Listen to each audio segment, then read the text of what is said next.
Hey there! Is today your first time here? Or maybe your first time in a while? If so, maybe you're wondering exactly who we are and what this church is all about. Well, we'd like you to know that we're a group of ordinary people who are on an amazing journey together, following Christ. Our guide is the Bible because it's the divinely inspired Word of God, and it will never take us in the wrong direction. Along the way, we hope you'll see that we are welcoming and spiritually passionate, and that getting to know you is a big deal to us. We know that the road is rough sometimes, but we'll work really hard to bring you practical and relevant messages to equip and encourage you through life's ups and downs. We want you to know that we care about this community, and we believe that it's our job to make it a better place. So, no matter who you are or where you've been, we're glad you're here with us today, and we hope that you'll join us on our journey, following Christ and living out His plan for us. So, welcome to church.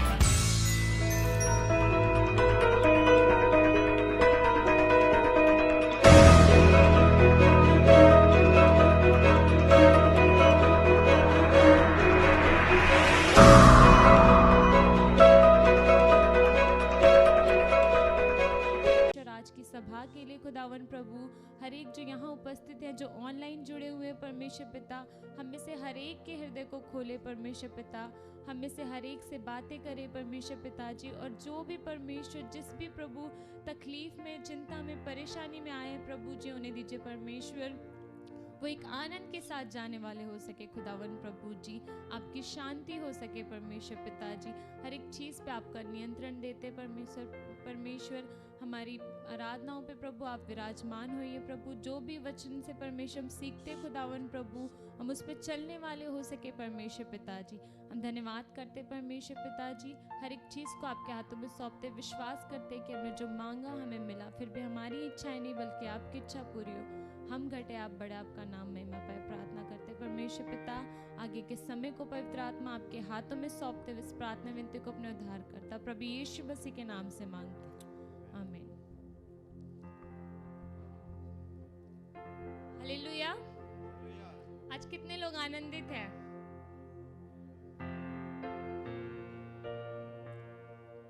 आपने पड़ोसी से पूछ सकते कि आप आज खुश हैं? आज का दिन परमेश्वर ने हमें दिया ताकि हम उसकी आराधना करें। हालेलुया। ये समय होगा कि आप एक दूसरे से मिल सकते हैं, एक दूसरे को आशीष दे सकते हैं, अपने पड़ोसियों को जय मसीह की कर सकते हैं।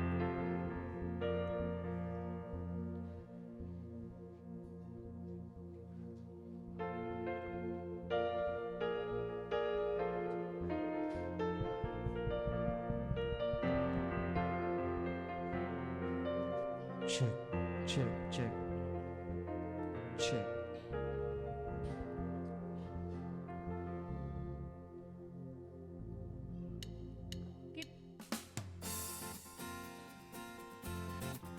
आइए हम आनंद के साथ आराधना करें, वो जीवित है।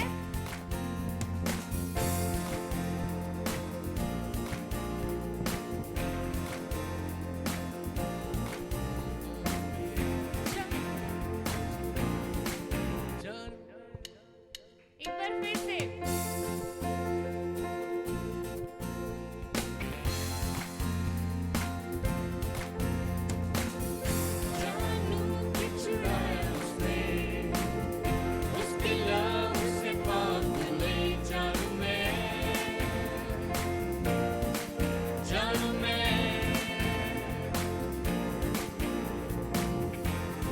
Share this, we live in. Every station.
यीशु जीवित है, यीशु जीवित है।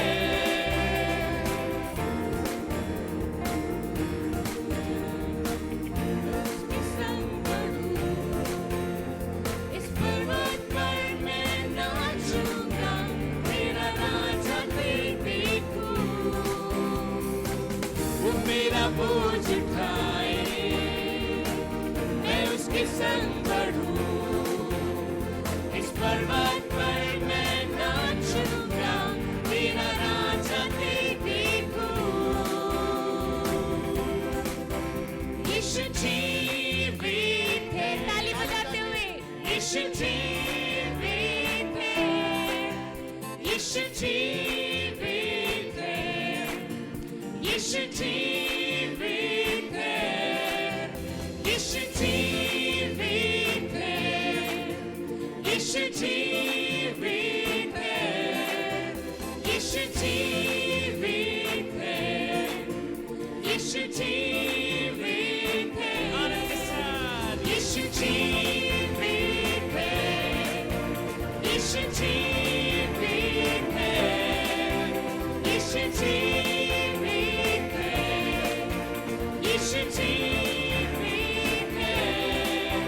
My Redeemer lives, my Redeemer lives, my Redeemer lives, my Redeemer lives.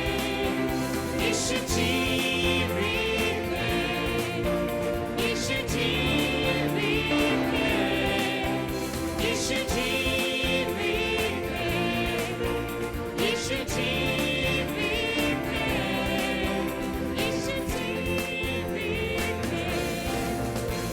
Hallelujah. अपने पड़ोसी को देख के कहिए आप इससे बेहतर कर सकते हैं। हालेलुया। कितने लोगों ने सेना देखी है? आर्मी पता है कैसी होती है? कितने लोग मानते हैं कि हम परमेश्वर की सेना में हैं? तो आइए हम परमेश्वर की सेना की तरह उसकी आराधना करें, आनंद के साथ, खुलकर और पूरे अथॉरिटी के साथ, पूरे अधिकार के साथ कि सच में परमेश्वर की सेना है हम, और शत्रु हमारे सामने टिक नहीं सकता। हालेलुया। हालेलुया। आइए एक साथ मिलकर ताली बजाते हुए क्योंकि प्रभु साथ चलता है।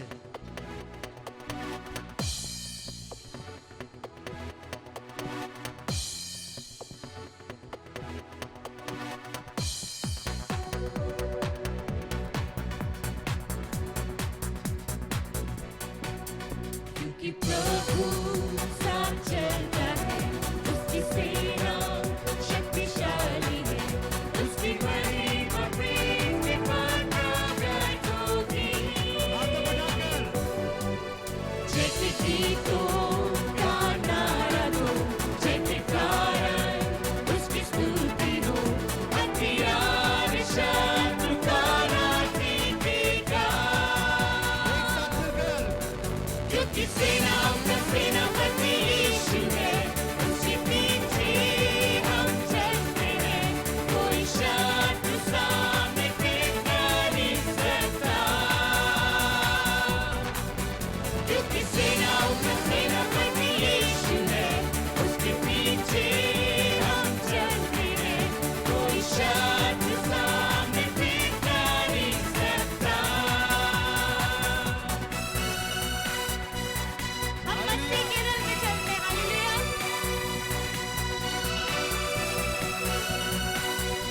एक साथ मिलकर खुदा की आराधना करें। हम मसीह के रंग में चलते हैं, उसके हाथ में जय की कुंजी है, परदेश लेने को प्रतिज्ञा का। जय के गीतों का नारा दो, जय के कारण उसकी स्तुति हो, हथियार शत्रु का ना टिकेगा। क्योंकि सेनाओं का सेनापति यीशु है, उसके पीछे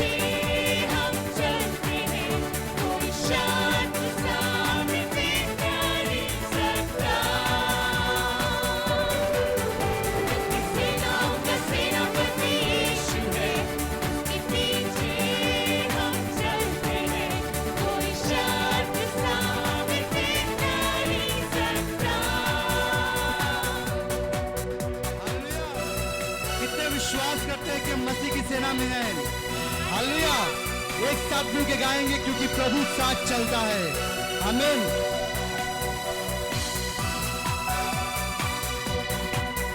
क्योंकि प्रभु साथ चलता है, उसकी सेना शक्तिशाली है, उसकी महिमा पृथ्वी पर प्रकट होगी।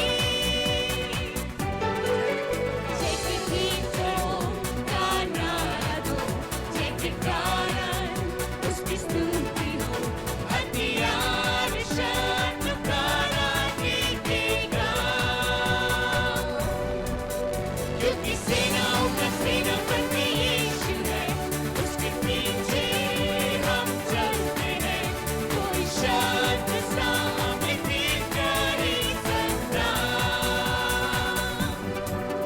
क्योंकि सेनाओं का सेनापति यीशु है, उसके पीछे हम चलते हैं, कोई शत्रु सामने देख नहीं सकता।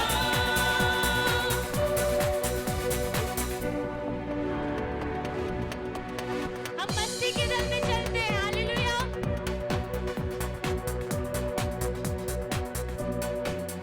हम मसीह के दल में चलते हैं, उसके हाथ में जय की कुंजी है, और देश लेने को प्रतिज्ञा का। हाथों को उठाकर जय के गीतों का नारा दो, जय के कारण उसकी स्तुति हो, हथियार शत्रु का ना टिकेगा। क्योंकि सेनाओं का सेनापति यीशु है, उसके पीछे हम चलते हैं, कोई शत्रु सामने देख नहीं सकता। क्योंकि सेनाओं का सेनापति यीशु है, उसके पीछे हम चलते हैं, कोई शत्रु सामने देख नहीं सकता। सामने देख नहीं सकता, कोई शत्रु सामने देख नहीं सकता, कोई शत्रु सामने देख नहीं सकता। हालेलुया। आइए जोरदार तालियां देके परमेश्वर को धन्यवाद।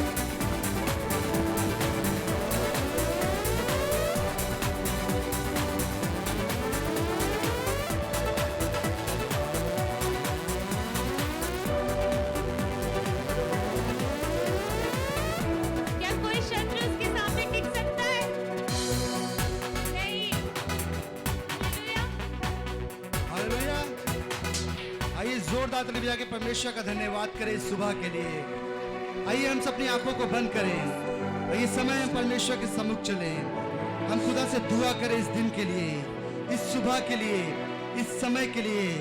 कलाम कहता है कि यदि परमेश्वर हमारी ओर है तो हमारे विरुद्ध कौन खड़ा हो सकता है। परमेश्वर का धन्यवाद करें कि परमेश्वर ने हमें और आपको जीवित रखा है। परमेश्वर हमारे साथ है। बीते दिन हमारे साथ क्या कुछ नहीं हुआ, लेकिन फिर भी हम परमेश्वर का धन्यवाद करें कि उसने हमें लाके यहाँ खड़ा किया, कि हम जीवित हैं और खुदा की आराधना कर रहे हैं। आइए हम सब अपने हाथों को उठाएं और प्रभु की आराधना करें, उसकी स्तुति करें, क्योंकि वो योग्य है, वो महिमा के योग्य है, वो प्रशंसा के योग्य है।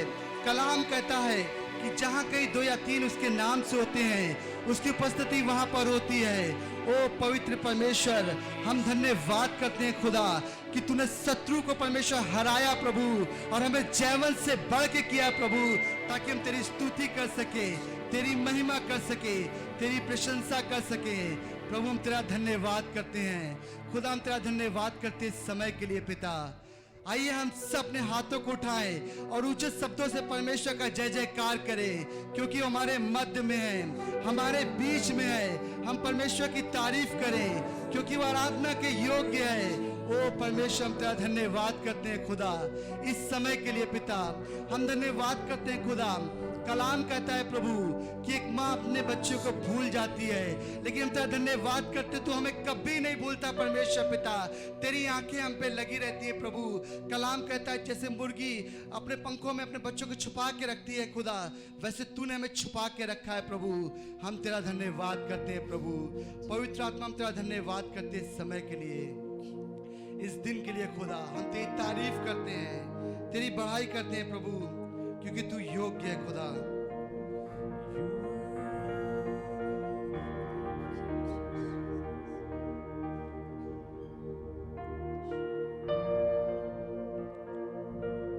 Hallelujah, hallelujah.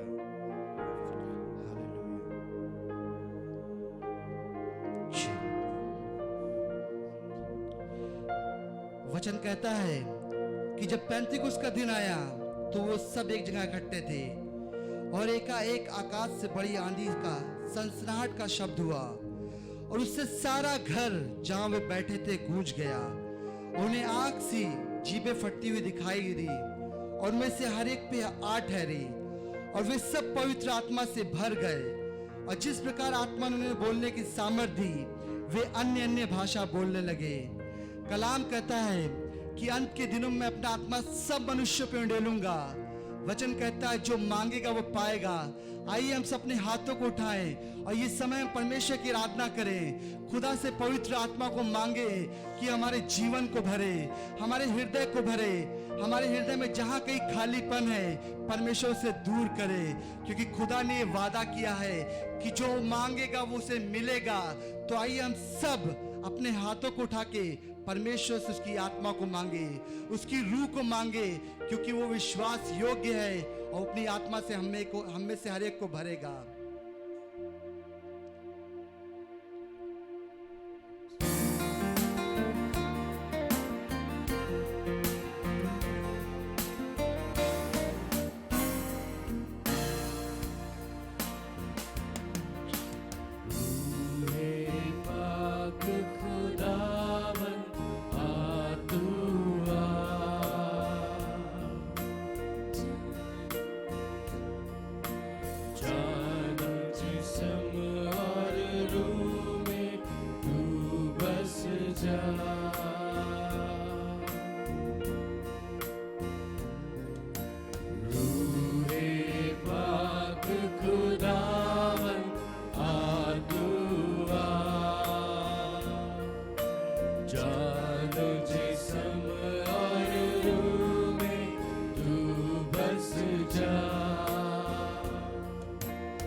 स्थान को अपनी उपस्थिति से भर दे। हम सबको अपना स्पर्श दे, ताकि हम जैसे आए हैं वैसे नहीं, बल्कि आशीष पाकर यहां से जाने वाले हो। प्रभु यीशु मसीह, हम तुझे धन्यवाद देते हैं कि तू हमसे प्रेम करता है, हमारी चिंता करता है, हमारी सुधि लेता है। इस भवन में उपस्थित एक एक जन को छू ले प्रभु।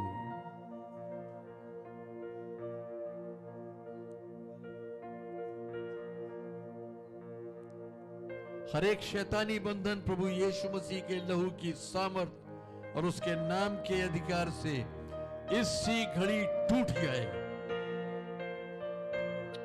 थोर बाबा शंदना हालेलुया। प्रभु तेरी स्तुति हो, महिमा हो। हम तेरे नाम को धन्य कहते हैं। नीका बारबा शानदारबा सीखा। कोई शख्स है जिसके बाएं घुटने में बहुत ज्यादा तकलीफ है। हो सकता है काफी दिनों से आप ये तकलीफ महसूस कर रहे हैं।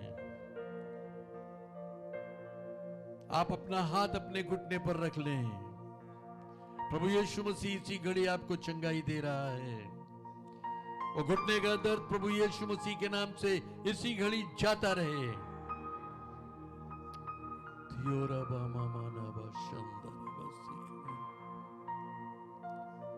हालेलुया। प्रभु यीशु मसीह, हम तुझे धन्यवाद देते हैं हर उस व्यक्ति के लिए जो यहां उपस्थित है। हर एक को आशीष दे प्रभु। और जो अभी नहीं आ सके हैं, मार्ग में हैं, उनकी भी सहायता कर, ताकि वो भी जल्द से जल्द हमारे बीच में उपस्थित हो सके। जिन्हें समस्याओं ने, बंधनों ने रोका है, उन्हें भी स्मरण दिला कि तुझ में वो जीवन से बढ़कर हैं, ताकि वो भी हर बाधा को लांग कर तेरे भवन में उपस्थित हो सके। पवित्र आत्मा, आगे का समय हम तेरे अधिकार में, तेरी अगुवाई में देते हैं। तू हमारी सहायता करना, ताकि हम जो कुछ भी करते हैं वो सब मिलके प्रभु यीशु मसीह के नाम को महिमा और मंडली को उन्नति दे सके। अपना अधिकार ले प्रभु यीशु मसीह के नाम से, आमीन।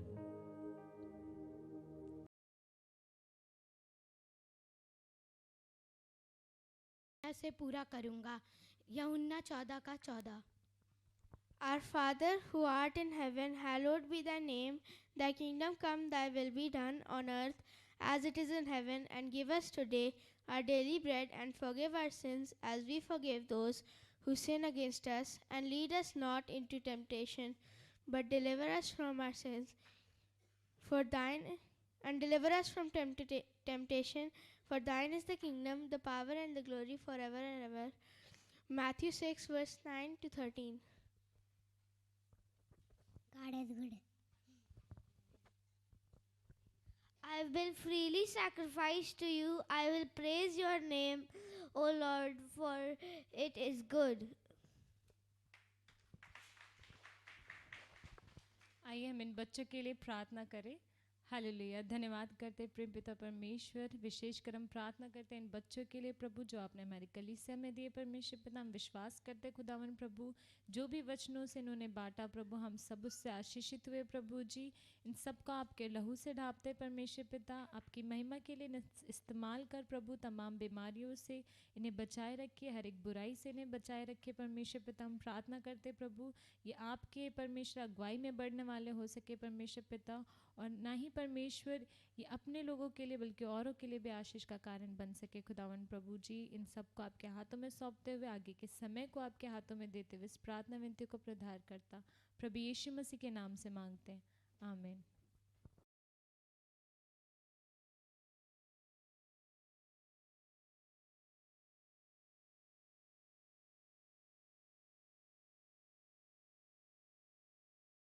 Praise the Lord.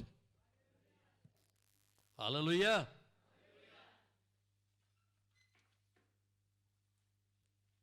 दस बजे का चर्च है, फिर भी नाश्ता पानी नहीं कर पाते हैं, या घी खा लिया है वो थोड़ा जम गया है। 1 2 3 प्रेज गॉड। अब समय है कि हम अपनी आराधना के दूसरे चरण में चलेंगे, और आपको मालूम है दूसरा चरण क्या है। आप तैयार होके बैठे। हम बाइबल से एक पद लेंगे, रोमियो की पत्री उसका 6वां अध्याय और उसका 23वां पद।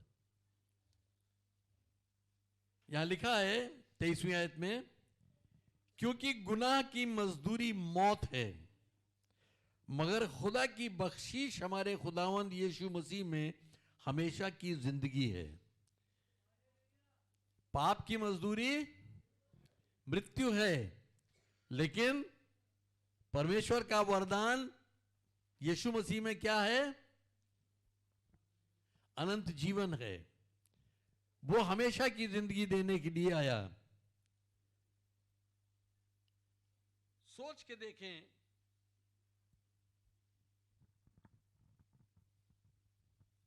यहां दो बातें लिखी हैं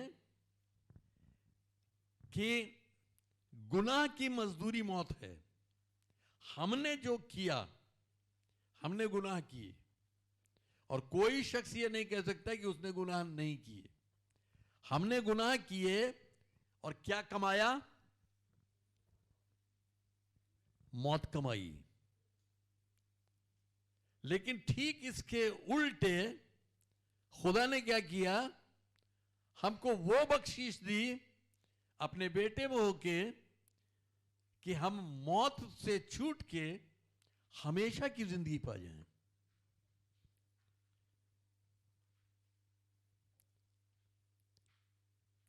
हम अगर एक दिशा में जा रहे थे तो खुदा ने हमारे लिए क्या रास्ता निकाला कि हम उधर से घूम के दूसरी दिशा में चल पड़े। विनाश की ओर जा रहे थे, लेकिन उसने हमको आशीष की तरफ बढ़ाया। हम मौत की तरफ जा रहे थे, लेकिन उसने हमको जिंदगी की तरफ बढ़ाया। हिंदी में क्या लिखा है कि परमेश्वर का वरदान, वरदान लिखा है ना, और इंग्लिश में क्या लिखा है? The gift of God. परमेश्वर की ओर से दिया हुआ एक गिफ्ट है, ये एक तोहफा है, एक बख्शीश है जो उसने हमें दी है। और वो ये है कि हम जो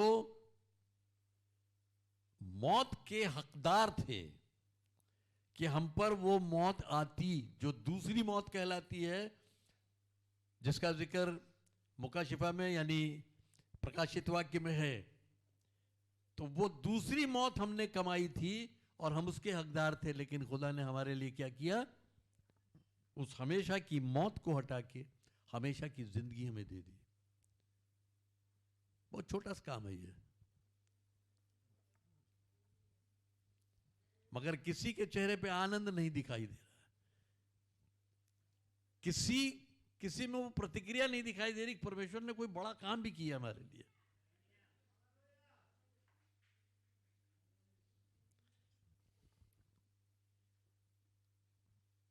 हमारा हृदय परमेश्वर के प्रति कितना जागरूक रहता है, इसी से पता लगता है। जब हम उसके इतने बड़े परोपकार पे कोई प्रतिक्रिया नहीं दे सकते, तो हम छोटी मोटी आशीषों पे क्या प्रतिक्रिया देंगे? इससे बड़ा और कोई परोपकार हो सकता था? लेकिन शायद हम सोचते हैं अगर हमको 2 करोड़ रुपए मिल गए होते तो ज्यादा बड़ा उपकार होता। शायद हमको अगर 2 लाख रुपए महीने की नौकरी मिल गई होती तो ज्यादा बड़ा उपकार होता। वो सब यहीं रह जाएगा। लेकिन जो हमेशा के लिए उसने हमारे लिए दिया, उसको हम वैल्यू ही नहीं देते, उसको हम याद ही नहीं रखते कि वो क्या उसने हमारे लिए किया है। हमेशा इस बात को याद रखिए। आज प्रभु भोज का दिन है। यीशु मसीह ने जब अपने चेलों को रोटी दी, क्या कहा? क्या है? मेरी देह है। और आगे, जो तुम्हारे लिए दी जाती है, तुम्हारे लिए तोड़ी जाती है। कभी आपने किसी के लिए अपनी देह तोड़वाई है? और वो कहता है मेरे स्मरण के लिए यही किया करो। हमेशा ये याद रखो कि मैंने तुम्हारे लिए क्या किया है। तो हमारी याददाश्त में हमेशा ये बात होनी चाहिए कि मसीह ने हमारे लिए क्या किया है। तो जो उसने किया है उसका बदला हम और किसी तरह से तो नहीं दे सकते, अलावा इसके कि हम उसकी सेवा के लिए अपने आप को अर्पण कर दें। और वैसे भी 1 कुरिन्थियों 6:20 में क्या लिखा है? तुम अपने नहीं हो, दाम देकर मोल लिए गए हो। यानी हम यीशु मसीह के दास हैं। ये उसका बड़प्पन है कि वो कहता है मैं तुम्हें दास नहीं कहूंगा बल्कि तुम्हें मित्र कहूंगा। लेकिन अगर उसने हमको खरीद लिया है तो हम क्या हैं? लेकिन क्या कभी हम अपने को उसका दास समझते हैं? हम अपने को अपना मालिक समझते हैं। हम अपने मालिक नहीं हैं, हमारा मालिक वो है। तो हम उसकी सेवा के लिए अपने आप को अर्पण कर दें और हम उस प्रेम के प्रति या अपनी कृतज्ञता जो है, अपना आभार जो है, वो भेंट के द्वारा प्रकट कर सकते हैं कि हम परमेश्वर को कैसी भेंट चढ़ाते हैं। परमेश्वर को भेंट चढ़ाते समय हमारा हृदय कितना उसके प्रति समर्पित होता है। तो ये समय है कि गीत होगा और उस गीत के दौरान अशर्स आपके पास आएंगे और आप अपनी भेंट दे सकते हैं।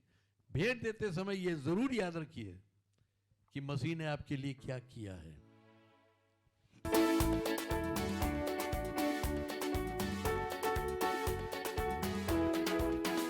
मेरा यीशु है कमाल का, मेरा यीशु है कमाल का, मेरा यीशु है कमाल का। उसके जैसा कोई नहीं, उसके जैसा कोई नहीं।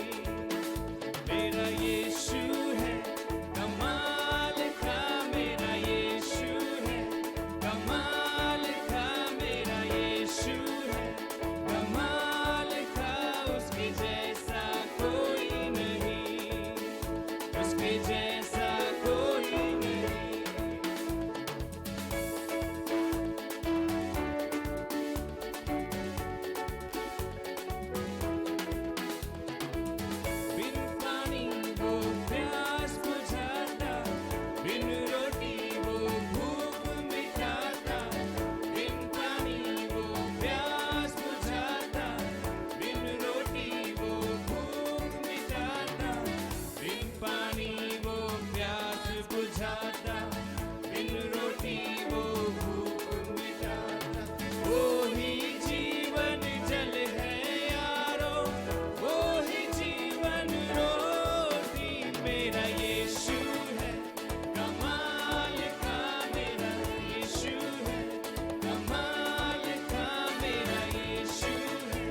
तेरे जैसा कोई नहीं।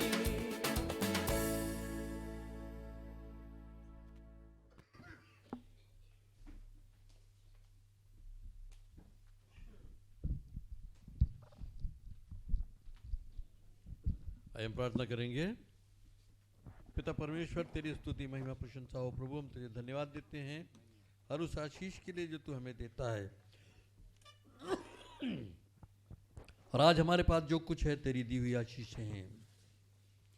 उन्हीं आशीषों में से धन्यवाद के साथ हम तेरे सम्मुख भेंट और दशमांश लेकर आए हैं।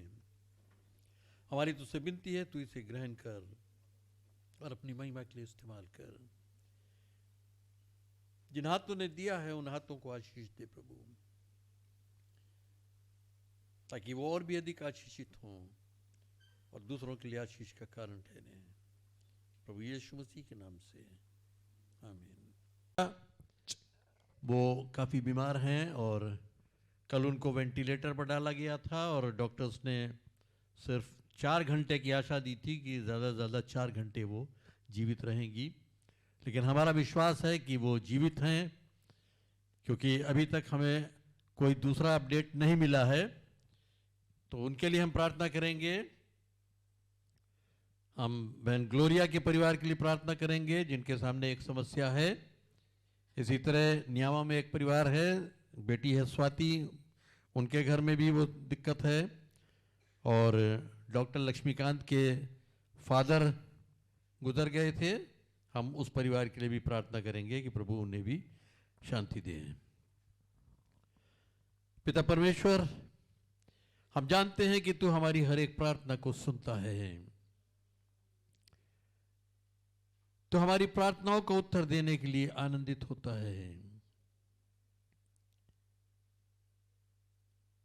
और जैसे अभी एक छोटी बच्ची ने बाइबल के पद से ये स्मरण दिलाया कि प्रभु यीशु मसीह तूने कहा कि जो कुछ तुम मेरे नाम से मांगोगे वही मैं करूंगा। प्रभु मुझसे में प्रार्थना करते हैं बहन उषा के लिए। हमारा विश्वास है कि तूने उसको छुआ है और उसने चंगाई पाई है, और हम बहुत जल्द वो समाचार सुनेंगे प्रभु। इसी रीति से हम प्रार्थना करते हैं बहन ग्लोरिया और उनके परिवार के लिए, जबकि उनको मकान की क्षति हुई है। इसी तरह नियामा में जो एक परिवार है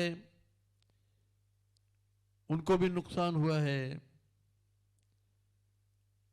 लेकिन हम आशा करते हैं, जैसा हमने तुझसे विनती की, कि तू अधिकारियों को आज्ञा दे कि वो उन्हें मुआवजा स्वीकार कर सकें। हमारा विश्वास है कि तूने उस काम को कर दिया है।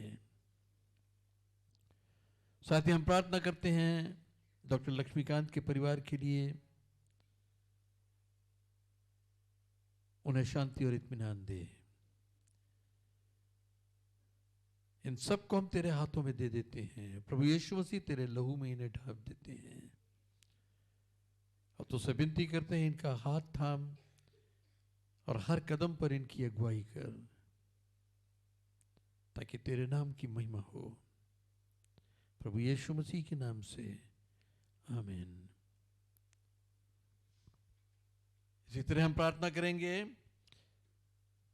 10 जनवरी को अलीशा माथुर यानी गुनगुन और भाई जगदीश का जन्मदिन है, और 12 तारीख को रविकांत का जन्मदिन है। हम उनके लिए भी प्रार्थना करेंगे। पिता परमेश्वर, हम अलीशा, जगदीश और रविकांत को तेरे अनुग्रह के सिंहासन के सामने लेकर आते हैं। धन्यवाद देते हैं कि वो बहुत जल्द अपने अपने जीवन के एक नए वर्ष में प्रवेश करने को हैं।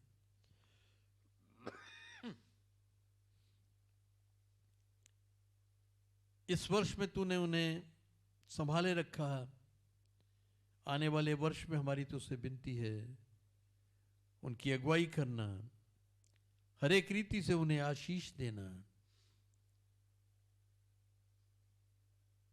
उनको आत्मिक परिपक्वता देना और इस रीति से आशीषित करना कि वह दूसरों के लिए आशीष का कारण ठहर सके। प्रभु यीशु मसीह, उन्हें हम तेरे लहू में ढांपते हैं और पवित्र आत्मा उनके जीवन में हम तेरी अगुवाई चाहते हैं। और इसी विश्वास के साथ कि हमने जो मांगा हमने पाया है, हम इस विनती को प्रभु यीशु मसीह के नाम से मांगते हैं, आमीन।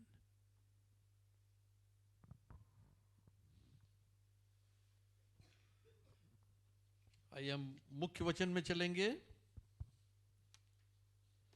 और मेरे साथ निकालिएगा लूका की इंजील, उसका 6 बाब और 46 आयत से 49 आयत तक। लूका 6, 46 से 49।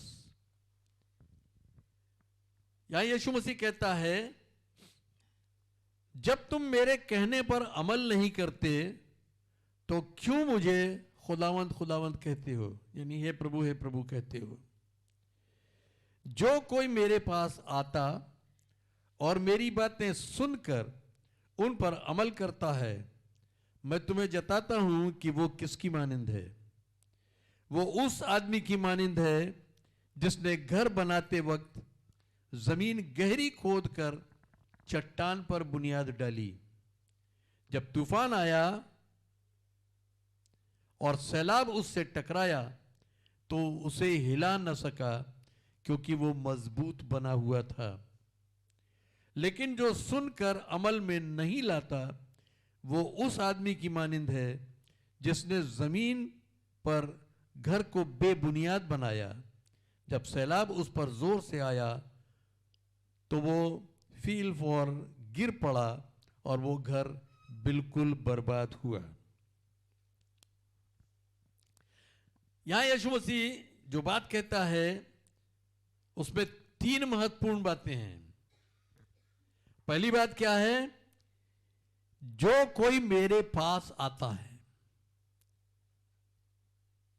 अगर हमें एक आशीषित जीवन चाहिए, हमें एक सफल जीवन चाहिए, हमें एक दृढ़ जीवन चाहिए, हमें एक फलवंत जीवन चाहिए, तो हमें 3 काम करने हैं। पहला क्या करना है?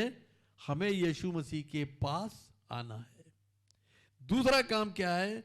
उसकी बातें सुनना है, उसका वचन सुनना है। और तीसरा काम क्या करना है?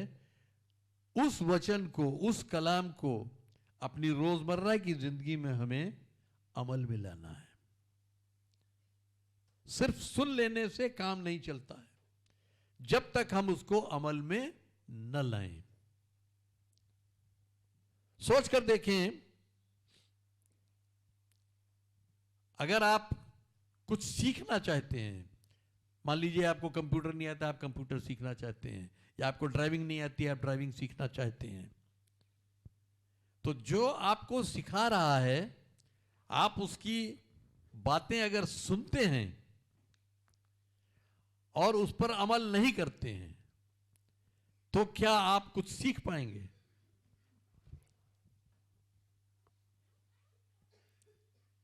अगर सिखाने वाले ने कहा कि क्लच लेके तब गियर लगाना है और आपने उसको अमल में नहीं लिया और बिना क्लच लिए गियर लगा दिया, तो क्या आप ड्राइव कर पाएंगे?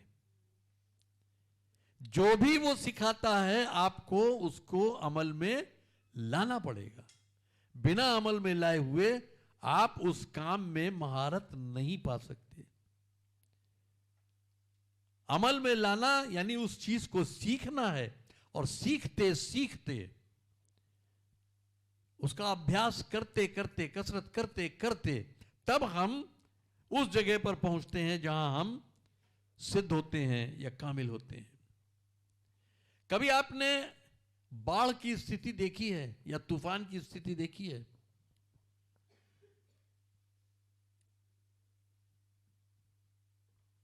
सचमुच में न देखी हो, कभी आपने न्यूज में देखी हो? किसी ने नहीं देखी? जब बाढ़ आती है और भयंकर बाढ़ आती है और जब पानी चलता है तो फिर उस पानी को कोई रोक नहीं पाता है। अच्छी अच्छी बिल्डिंग गिर जाती हैं, लेकिन कौन सी बिल्डिंग बची रह जाती है?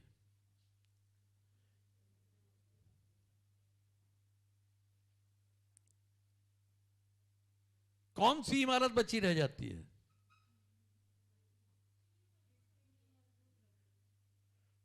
जिसकी नींव मजबूत है वो बची रहती है, और जिसकी नींव मजबूत नहीं है वो गिर जाती है।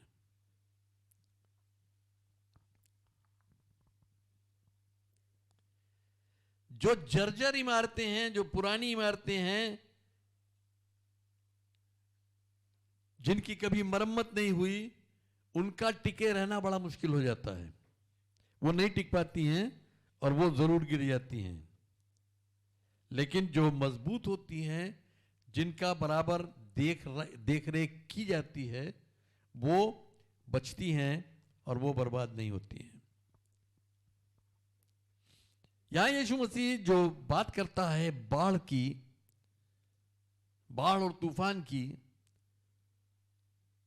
तो ये नहीं है कि अगर बाढ़ आई तो।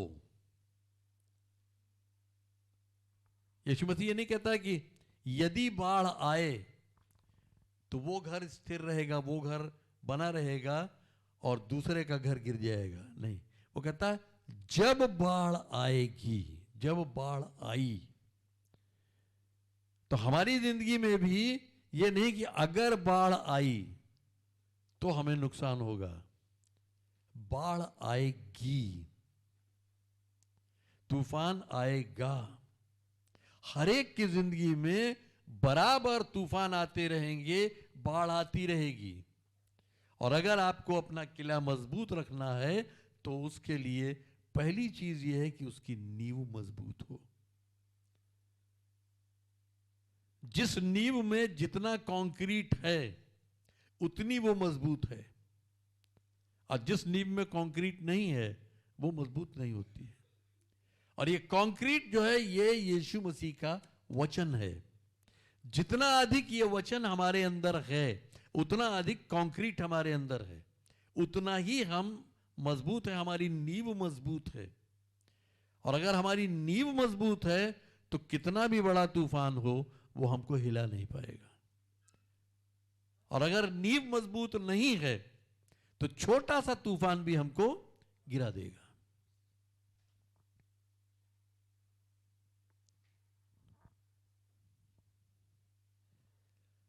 कभी कभी क्या होता है कि बाढ़ की या तूफान आने की या भूकंप आने की हमको सूचना पहले मिल जाती है, और जब पहले मिल जाती है तो हम बचत का उपाय ढूंढ लेते हैं।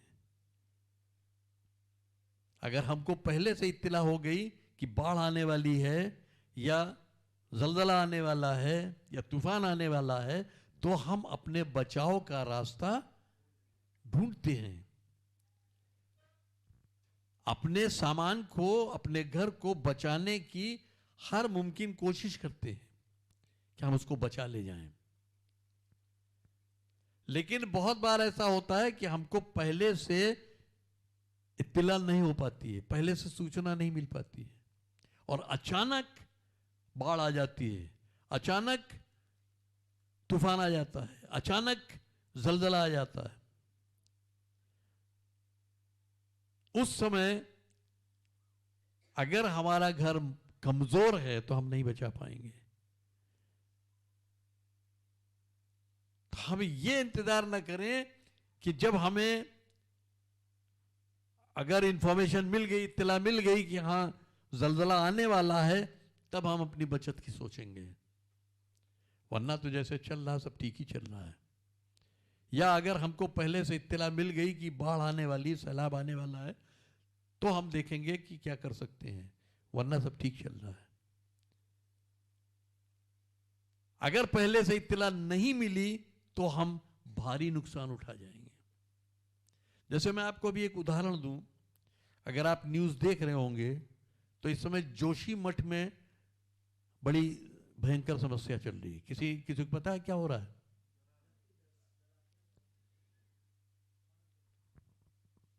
पूरे पहाड़ में दरारें आ रही हैं, सड़कें इतनी इतनी मोटी मोटी दरारें उसमें हो गई हैं। कोई घर नहीं बचा जिसमें कम से कम 2-2 इंच की दरारें न पड़ गई हों। कब गिर जाएगा कोई भरोसा नहीं है। वो दरारें आई तो वो एक तरीके का, जिसको कहना चाहिए, नोटिस उन्हें मिल गया कि बर्बादी आने वाली है। लिहाजा वो अपने बचाव के लिए कहीं जा सकते हैं, अपना सामान समेट सकते हैं। लेकिन फिर भी अगर वो बर्बादी आई कि जमीन फटी या लैंडस्लाइड हुआ तो उनको माली नुकसान तो जरूर होगा। लेकिन आप दुआ करें कि ऐसा न हो, वरना बहुत ज्यादा नुकसान होगा लोगों को। लेकिन अगर ऐसा हुआ तो उनको माली नुकसान होगा, लेकिन वो जान अपनी बचा सकते हैं, क्योंकि पहले से उनको खबर मिल गई है कि हां कुछ बड़ा होने वाला है। और उसी इलाके की बात है, अभी कुछ दिन पहले, मुझे लगता है पिछले साल या 1 साल पहले,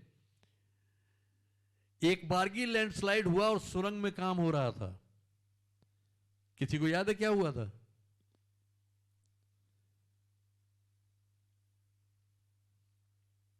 वो पूरा जो मलबा ऊपर से बहता हुआ आया वो सुरंग में चला गया, और जब तक उनको खबर मिल पाती तब तक सैकड़ों लोग उसमें मर गए, क्योंकि पहले से उनको इत्तला नहीं मिली थी। तो हमारी जिंदगी में भी कभी तो हमको पहले से इत्तला मिल जाती है कि हाँ कुछ होने वाला है, और कभी इत्तला नहीं मिलती है, सूचना नहीं मिलती है। तो अक्लमंद कौन है? जो पहले से तैयार रहता है, भले उसको इंफॉर्मेशन मिली हो या ना मिली हो, वो पहले से तैयार है कि अगर तूफान आ गया तो भी निपट लेंगे। हम मकान बनाएंगे तो ऐसा बनाएंगे कि चाहे बाढ़ आ जाए, सैलाब आ जाए, चाहे तूफान आ जाए, चाहे जलजला आ जाए, हम उसको ऐसा बनाएंगे कि वो महफूज रहे। तो जो अक्लमंद है वो ऐसा काम करता है, और जो बेअक्ला है वो कभी फिक्र नहीं करता, देखा जाएगा। जब आएगा जलजला तो देखा जाएगा। और अगर सोते पे जलजला आ गया और मकान गिर गया तो हम कहां होंगे उस समय? उसी मकान में दब जाएंगे। या सोते रहे उसी समय अगर सैलाब आ गया, बाढ़ आ गई तो क्या होगा? चारपाई समेत हम बहने लगेंगे। तो अक्लमंद वो है जो पहले से अपनी नींव को मजबूत रखता है। और मैं सोचता हूं हम में से हर एक ने अपनी जिंदगी में कभी ना कभी किसी न किसी तूफान का सामना जरूर किया है। किया है, नुकसान उठाया है। अगर नींव मजबूत होती तो नुकसान न होता। और ये बातें जो है ये हमारी रूहानी जिंदगी में, हमारी आत्मिक जीवन में भी उतना ही महत्व रखती हैं।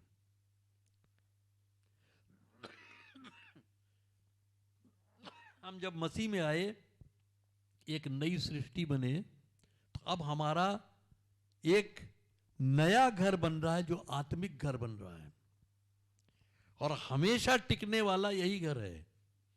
जो आत्मिक है वही हमेशा टिकेगा।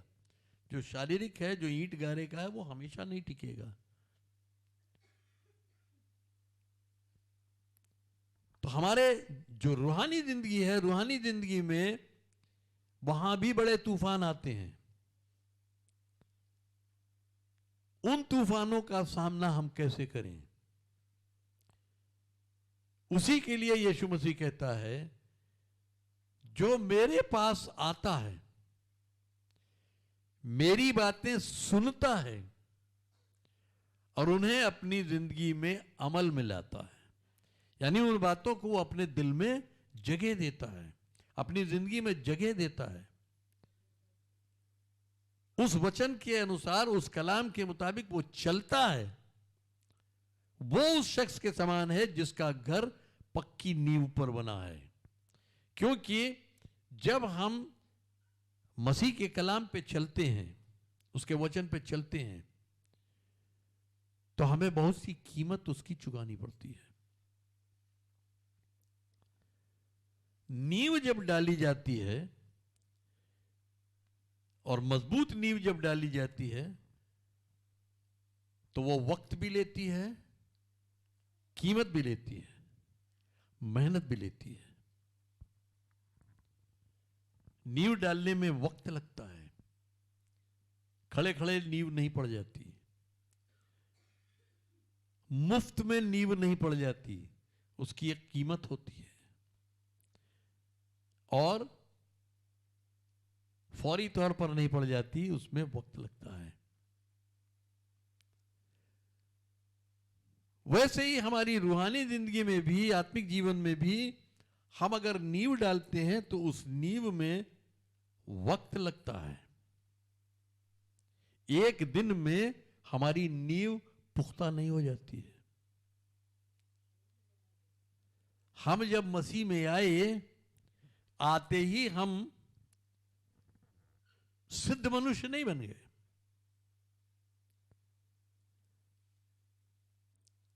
यह है कि जब हम मसीह में आए तो अब हम सिद्धता की ओर बढ़ रहे हैं, और जैसे जैसे हम उसकी बातों को मानते जाएंगे, उसकी बातों को हम अपनी जिंदगी में जगह देते जाएंगे, अमल में लाते जाएंगे, वैसे वैसे हम उस मैच्योरिटी की तरफ, उस सिद्धता की तरफ बढ़ते जाएंगे।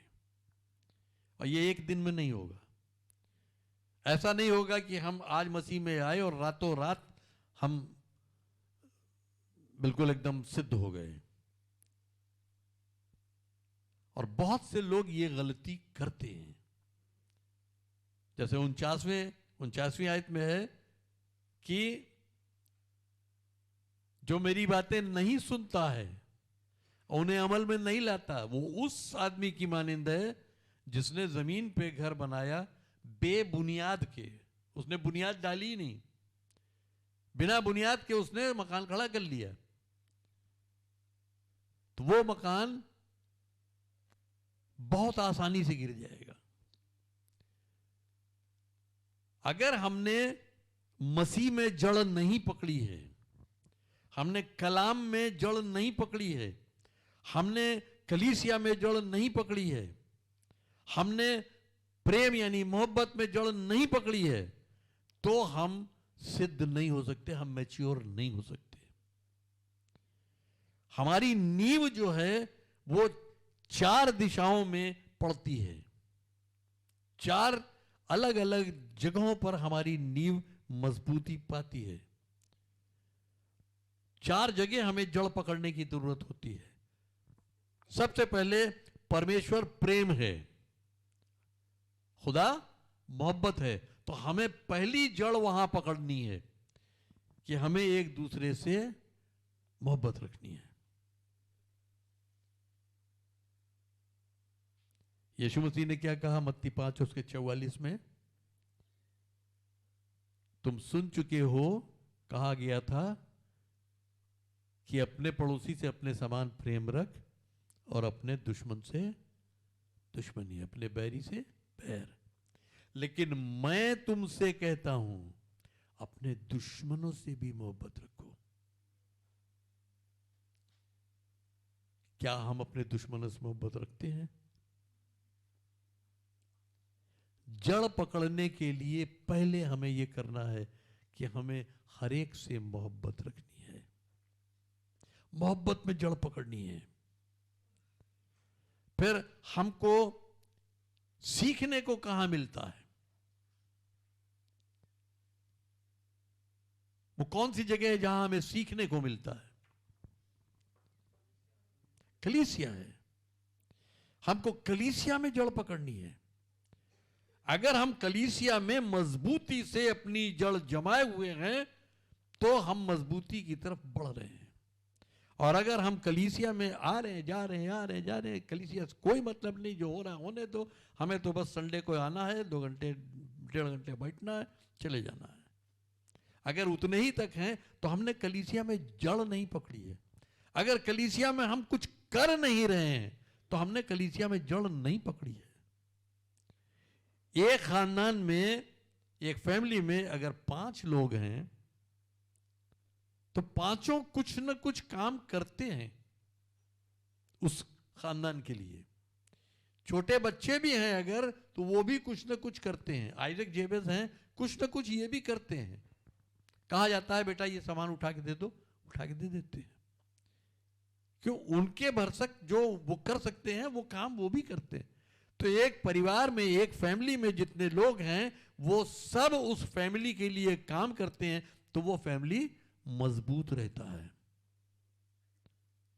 इस फैमिली में अगर हर शख्स फैमिली के लिए काम करे तो ये फैमिली भी मजबूत होगा। और अगर ये फैमिली मजबूत है तो वो शख्स भी मजबूत है।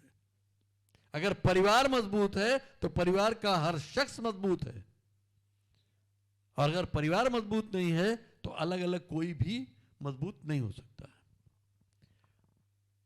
और तीसरी चीज है मसीह में जड़ पकड़ना। यीशु मसीह क्या कहता है यूहन्ना 15 उसके 7 पद में,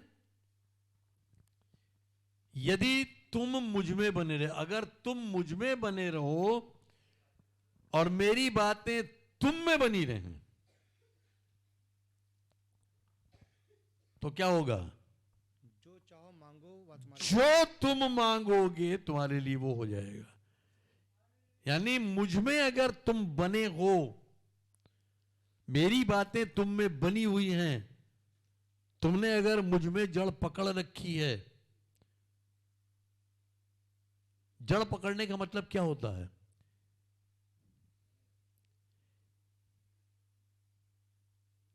मूली का एक पेड़ होता है ना, और एक बरगद का पेड़ होता है। मूली को आप ऐसे उखाड़ सकते हो, और बरगद को, आम को, नीम को, क्यों?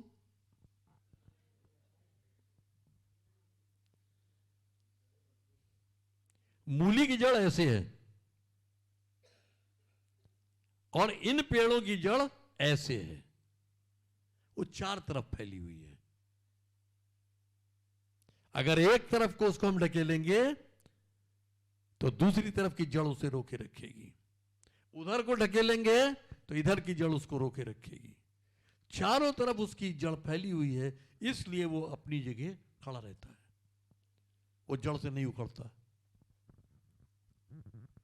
तो वैसे ही हम भी अगर चारों तरफ जड़ पकड़ते हैं, यानी हम अगर मोहब्बत में जड़ पकड़ते हैं, हम कलाम में जड़ पकड़ते हैं, हम मसीह में जड़ पकड़ते हैं, हम कलीसिया में जड़ पकड़ते हैं, तो हमारी जड़ चारों तरफ फैली हुई है और तब हम मजबूत हैं।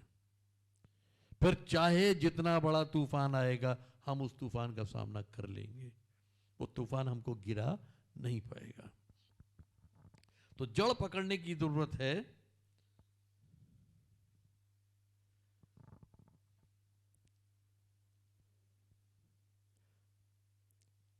पहली जड़ हमें कहां पकड़नी है? मोहब्बत में, दूसरी जड़ कलीसिया में, तीसरी जड़, दूसरी जड़ मसीह में, तीसरी जड़ कलीसिया में, और चौथी जड़ कलाम में, वचन में।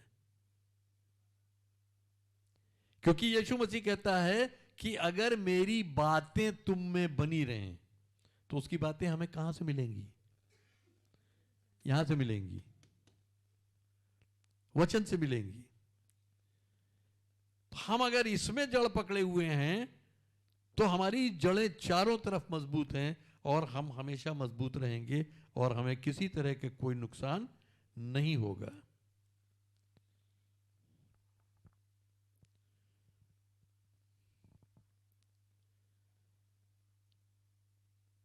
जो अंधकार की शक्तियां हैं जो तारीकी की ताकतें हैं, क्या वो हमारी दोस्त हैं?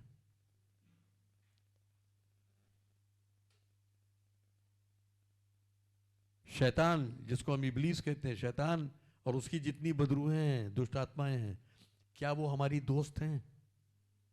वो हमारा भला चाहती हैं? वो हमारे दुश्मन हैं। और वो हर घड़ी हमारे खिलाफ कुछ न कुछ प्लान बनाते रहते हैं। और अगर हम गाफिल हैं तो हम उनके उन प्लान में फंसते हैं और नुकसान उठाते हैं। हमारा मकान गिरता है। हमारा ये रूहानी मकान जो हमने बनाया, जो मसीह की बातों को ले लेके उसमें बने, और अगर हमने गफलत की तो हम गिरते हैं और नुकसान उठाते हैं। और हम उस ऊंचाई तक नहीं पहुंच पाते जहां तक हमें पहुंचना चाहिए, और बार बार गिरते हैं। हालांकि अगर आप रोमियो 8 खोलें और उसका 37वां पद, 37वीं आयत, मगर इन सब हालात में उसके वसीले से जिसने हमसे मोहब्बत की, हमको फतेह से भी बढ़कर गलबा हासिल होता है। परंतु इन सब बातों में हम उसके द्वारा जिसने हमसे प्रेम किया, हम जैवन से बढ़कर हैं। मसीह ने हमें क्या बनाया है? जैवन से बढ़कर बनाया है। फतेह से बढ़कर उसने गलबा दिया हमें। अगर हम जैवन से बढ़कर हैं तो फिर हम हारते क्यों हैं? और उसकी एक ही वजह है जो यीशु मसीह कहता है कि जो मेरे पास आता, मेरी बातें सुनता है और उन्हें अमल में लाता है, वो मजबूत है। हम सब अगर अपनी जिंदगी में देखें तो हमने, अगर हम अभी गिनतियों, उंगलियों पर गिनना शुरू करें कि यीशु मसीह की कितनी शिक्षाएं हैं जो हमें याद हैं, यीशु मसीह ने जितनी तालीम दी हमें, जितनी बातें मानना सिखाया है, उनमें से कितनी हमें याद हैं, तो शायद हम 5, 10, 12, 15, 20 गिन पाएंगे। बहुत सी होंगी जो नहीं याद होंगी। जो नहीं याद हैं, क्या वो फालतू हैं? वो बेवजह की हैं? यीशु मसीह ने बस यूं ही कह दी हैं? यीशु मसीह की एक एक बात हमारी जिंदगी के लिए बहुत बड़ा मायने रखती है। एक एक बात इतनी जरूरी है कि उसके बगैर हम मजबूत नहीं हो सकते। तो ये देखें कि कलाम में यीशु मसीह ने हमको क्या क्या सिखाया है, उन सब बातों को हम अपनी जिंदगी में लागू करें।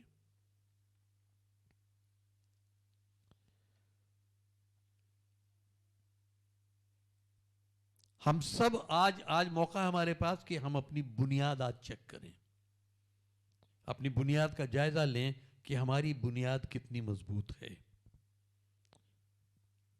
हम कितना मसीह में बने हुए हैं, हम कितना उसके कलाम में बने हुए हैं, हम कितना कलीसिया में बने हुए हैं, हम कितना मोहब्बत में बने हुए हैं। ये 4 पैमाने हैं जिन पर हम अपनी बुनियाद को जांच सकते हैं कि हमारी बुनियाद कैसी है। आज खुदा यही चाहता है कि इस नए साल में जब हम आगे बढ़ रहे हैं तो हम सबसे पहले अपनी बुनियाद को मजबूत करें।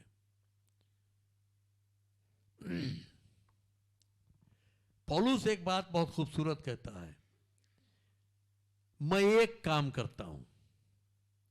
क्या काम है वो? पीछे की बातों को भूल के आगे निशाने की ओर दौड़ा चला जाता हूं। कल तक जो हुआ हो गया, खत्म। आज से एक नई शुरुआत करें। कल तक हम जैसे जिए, कल तक हमारी बुनियाद जैसी थी। और अगर तूफान नहीं झेला हमने, खुदा का शुक्र करें कि बुनियाद कमजोर होने के बावजूद तूफान नहीं आया, सैलाब नहीं आया और हम बच गए। लेकिन आज से हम अपनी बुनियाद मजबूत करना शुरू करें। आज से हम अपनी बुनियाद को जांचें कि हमारी बुनियाद कैसी है और उस बुनियाद को हम मजबूत करें। अपनी जिंदगी में ढूंढें कि वो कमजोर जगह कहां है, कौन सी वो जगह है जो कमजोर है, जहां मैं कमजोर हूं, जहां मेरी बुनियाद धोखा खा सकती है। और वो जगह अगर आप ढूंढ लेते हैं अपनी जिंदगी की, तो उस जगह पर आप काम करना शुरू करें। अगर आपको अपने घर की बुनियाद में कहीं पता लगता है कि यहां बुनियाद थोड़ी सी धंस रही है, तो आप क्या करेंगे? अगर आपके इस कमरे की बुनियाद धंस रही है, तो आप उस कमरे की बुनियाद को मजबूत करेंगे? नहीं, इसी कमरे की बुनियाद पर आप काम करेंगे। फिर से आप नीचे जाएंगे, खोदेंगे और देखेंगे कहां से क्या समस्या हो रही है, और उस बुनियाद को नए सिरे से वहां से उठाकर लाएंगे। कई हिकमतें लगानी पड़ेंगी उसमें, कि ऐसा ना हो कि हम खोदें और गिर ही पड़े। तो बहुत सी हिकमत लगा के हम बिल्डिंग को रोके रहेंगे और उसकी बुनियाद में हम काम करेंगे, ताकि उसकी बुनियाद कमजोर न पड़ने पाए। तो हम सब अपनी अपनी जिंदगी में देखें कि हमारी बुनियाद कितनी मजबूत है और कितनी कमजोर है। अगर हम देखें याकूब उसके 1 अध्याय और उसके 22वें पद में, याकूब का खत उसके पहला बाब उसके 22वीं आयत, क्या लिखा है? लेकिन कलाम पर अमल करने वाले बनो, न महज सुनने वाले जो अपने आप को धोखा देते हैं। यीशु मसीह ने क्या कहा? जो मेरे पास आता, मेरी बातों को सुनता और उन्हें अमल में लाता है, वो मजबूत रहेगा।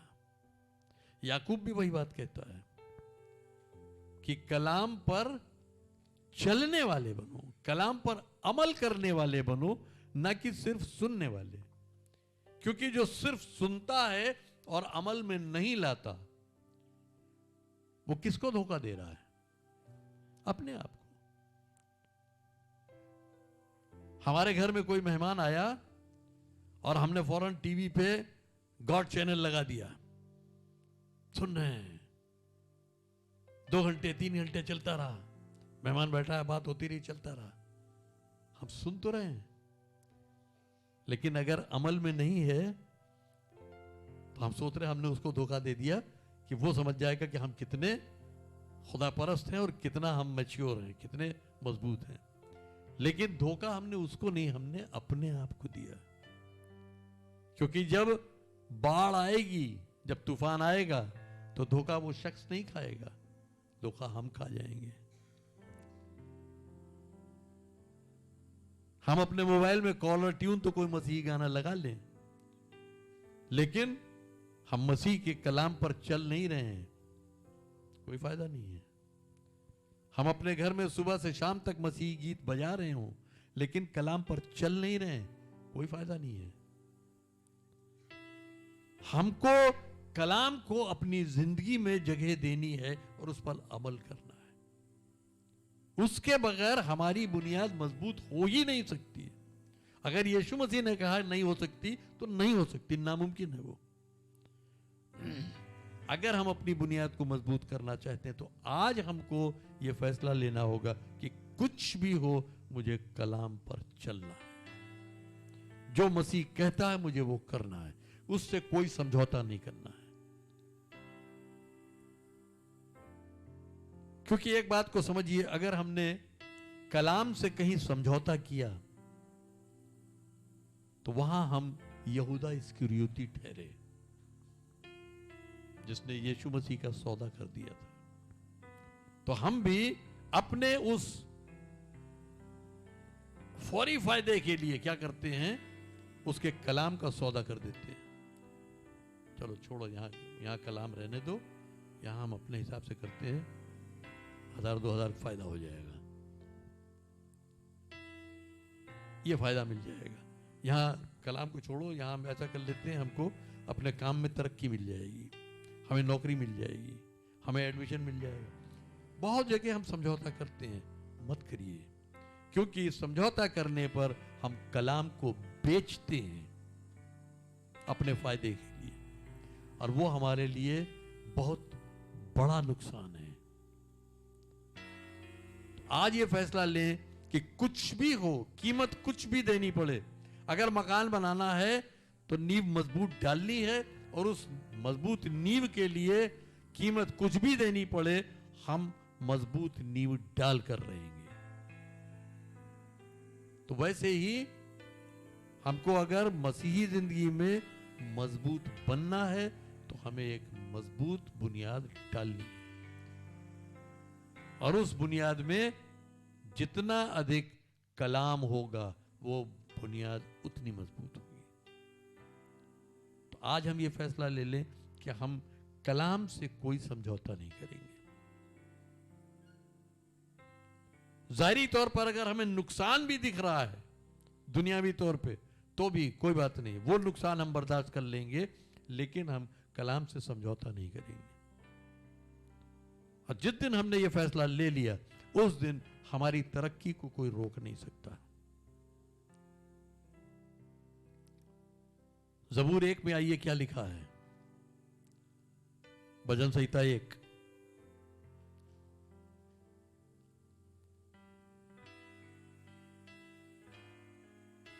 धन्य है वो मनुष्य जो दुष्टों की युक्ति पर नहीं, जो बुरों की सलाह पर नहीं चलता,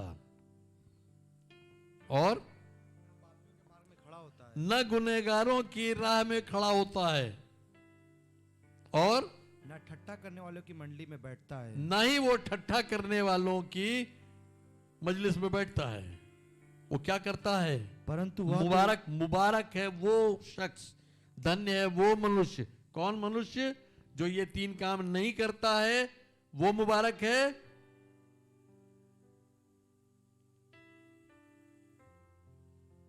वो मुबारक है, हाँ या नहीं? तो आगे कुछ करने की जरूरत ही नहीं है। ये 3 काम अगर हमने नहीं किए तो हम धन्य हो गए। ये 3 काम नहीं करता है और एक चौथा काम करता है, वो शख्स मुबारक है, वो व्यक्ति धन्य है। जो ये 3 काम नहीं करता और चौथा काम करता है, और चौथा काम क्या है? परंतु वह यहोवा की व्यवस्था से प्रसन्न रहता है। वो इससे प्रसन्न रहता है, इससे वो शादमान होता है, और उसकी व्यवस्था पर रात दिन ध्यान करता रहता है। 5 मिनट सुबह 5 मिनट शाम को इस पर वो ध्यान देता है। रात दिन वो इस पर ध्यान देता है, रात दिन इस पर मनन करता है। मुबारक वो शख्स है। और ऐसे शख्स के लिए क्या लिखा है? वह उस वृक्ष के समान है, वो उस पेड़ के समान है, जो उस पेड़ की मानिंद है जो बहती हुई नदी के किनारे लगाया गया है। क्योंकि बहती हुई नदी के किनारे लगा है, लिहाजा उसकी जड़ें आसानी से पानी खींच रही हैं, अपने लिए जो भी खुराक चाहिए वो वहां से खींच रही हैं। ऐसा शख्स किसकी मानिंद है? ऐसे पेड़ की मानिंद है जो बहती नदी के किनारे लगाया गया है, और वो अपने मौसम में फल लाता है, और उसके पत्ते कभी नहीं मुरझाते। और ऐसा शख्स जो कुछ करता है उसमें वो कामयाब होता है, उसमें वो तरक्की पाता है, उसमें वो बहुतायत पाता है, उसके ऊपर बरकतों पर बरकतें आती जाती है, जो इस पर मनन करता है। तो आज हम ये निर्णय लें कि हमें अपनी नींव कहां डालनी है।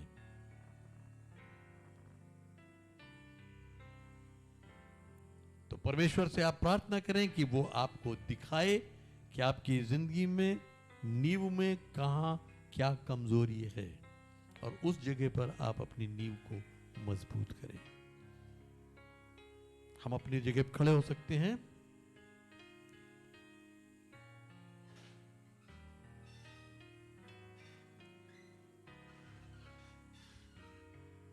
हम सब खुदा से दुआ करें कि खुदा हम पर ये जाहिर करे कि हमारी नींव कहाँ मजबूत नहीं है, कहाँ कमजोर है, कहाँ से हमारी नींव में लोना लग रहा है, कहाँ से हमारी नींव में पानी भर रहा है, कहाँ से हमारी नींव में सुराख हो रहा है, कहाँ हमारी नींव में दरार पड़ रही है। हम उसको समझ सके, हम उसको जान सके। खुदा से दुआ करें कि खुदा आप पर ये जाहिर करे। हालेलुया। पिता परमेश्वर, ये सच है कि हमारी नींव, हमारी बुनियाद अगर कलाम पर नहीं पड़ी है तो हमारी बुनियाद कमजोर है। हम में से हर एक को आज ये दिखा कि हमारी बुनियाद में कहां कमजोरी है, बुनियाद में कैसी कमजोरी है, ताकि हम उस कमजोरी को जान सकें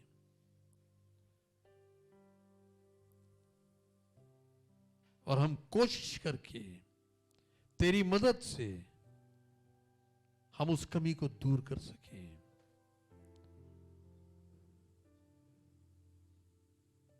ताकि हमारी बुनियाद मजबूत हो और हम आगे तरक्की की राह पर बढ़ सके। हमारे जरिए लोगों को बरकत मिल सके, हमारे जरिए लोग तुझ तक पहुंच सके, ताकि वो भी नजात के वारिस बने।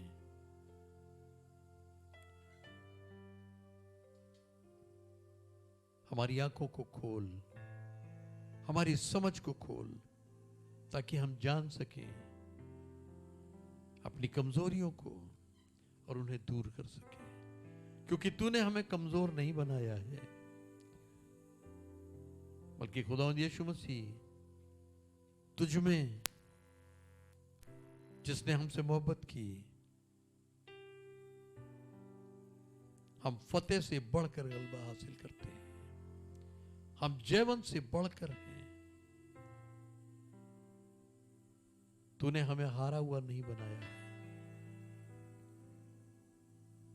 तूने हमें फतेह दी है। होने दे कि हम सब एक फतेहयाब जिंदगी बसर कर सके, जिससे हम औरों के लिए बरकत का बाइस हो।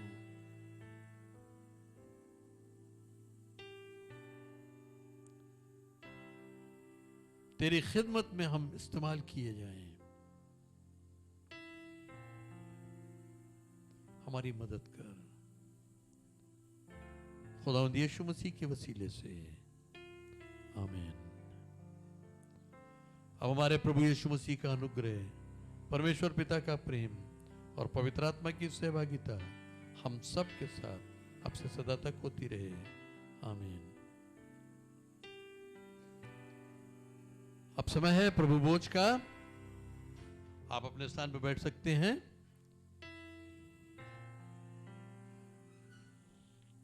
और मेरी आपसे गुजारिश है, जिन लोगों ने यीशु मसीह को ग्रहण किया है और बपतिस्मा ले चुके हैं, वही इसमें शामिल होंगे।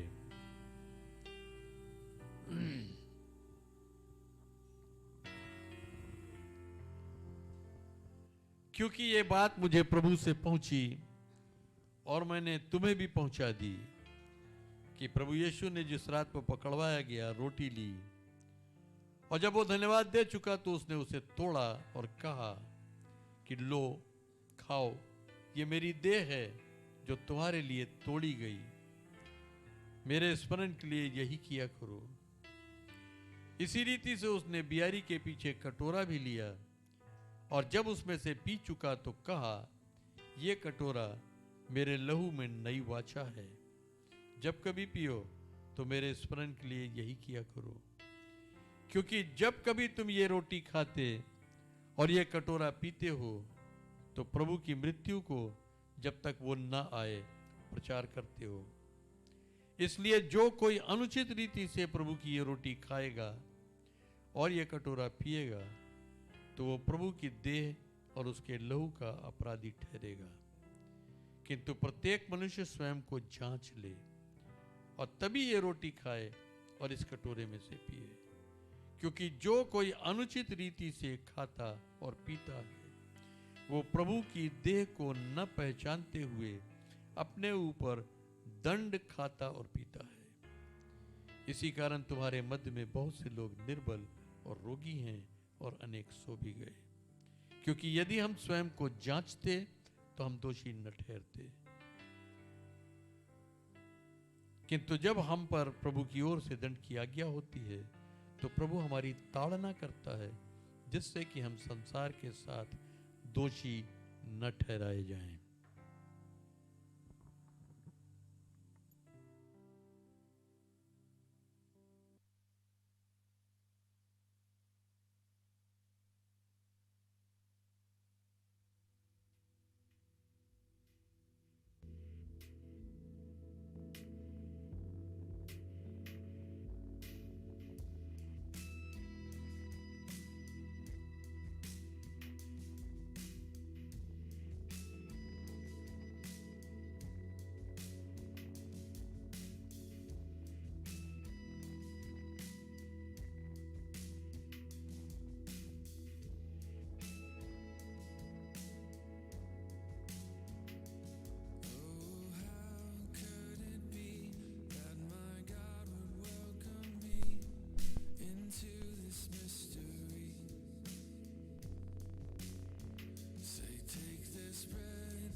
Too lost to be saved.